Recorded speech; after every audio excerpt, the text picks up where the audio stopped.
Aș vrea să schimbăm puțin direcția și, Elena, managerii au decizii. Deciziile au un impact juridic. De ce este important ca managerul să aibă cunoștințe juridice de GDPR, de dreptul muncii și așa mai departe? De foarte multe ori, societățile au angajat un jurist sau colaborează cu un avocat, dar pe parcursul negocierii aceștia nu sunt prezenți, sau cel puțin la negocierea aceea importantă unde se decid anumite lucruri, sunt managerii prezenți, nu și-au pe nimeni să-i țină de mână.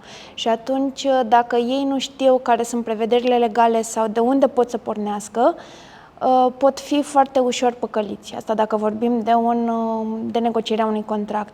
Dacă vorbim de partea de conformare la ce prevede legea, dacă managerul nu înțelege care sunt obligațiile societății și doar spune, păi plătesc o factură sau poate nu este printre prioritățile mele și atunci noi să vindem și vedem după aceea dacă, nu știu, GDPR sau lucrurile astea neimportante le lăsăm la sfârșit.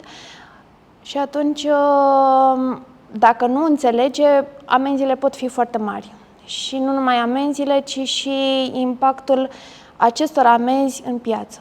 Dacă vine ANPC-ul, de exemplu, și dă o amendă pentru anumite neconformități, de foarte multe ori societatea are de suferit tocmai prin faptul că se duce vorba în piață că societatea nu e ok, că produsul nu este bun sau că societatea respectivă ne ia datele și le vinde sau alte lucruri de acest gen. Deci e foarte important ca managerul să înțeleagă de ce trebuie să conformeze și apoi pe partea aceasta de control a juristului sau a avocatului să vadă dacă acesta își face treaba. De foarte multe ori sunt contracte încheiate cu, nu știu, un DPO, să spun, pentru partea de GDPR și acesta trimite doar un newsletter, dar nu se asigură că prelucrarea datelor cu caracter personal este făcută conform legii.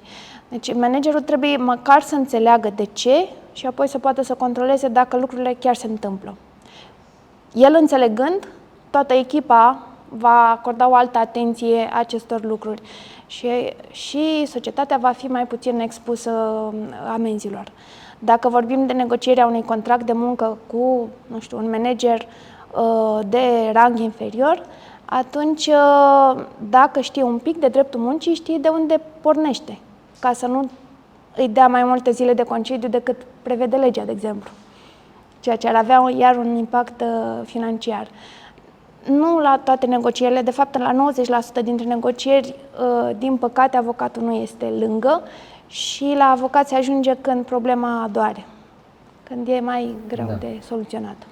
Am opțiunea să mă uit pe internet, să citesc o carte, să fac un training cu un expert ca tine.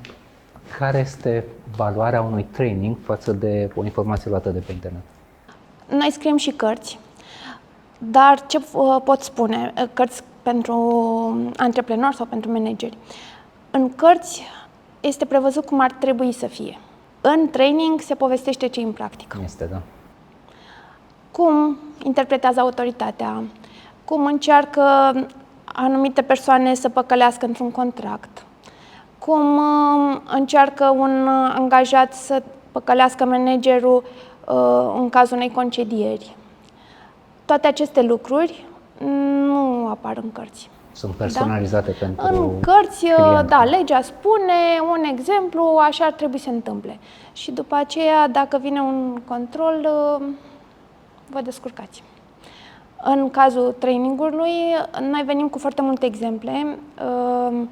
Eu conduc o echipă de avocați și atunci înțeleg foarte bine ce înseamnă pentru un manager să conducă o echipă și să aplice anumite lucruri în cadrul echipei, dar vin și cu partea practică din instanță, de la fața locului, să spun așa.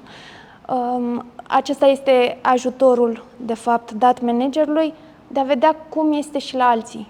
Să nu vadă doar în ograda proprie, pentru că autoritățile sunt ca inteligența artificială, da? Și schimbă tot timpul opțiunea și dacă nu ești la curent cu ce se întâmplă, degeaba, nu știu, poate ai făcut facultatea de drept acum 20 de ani, că nu mai e ce a fost.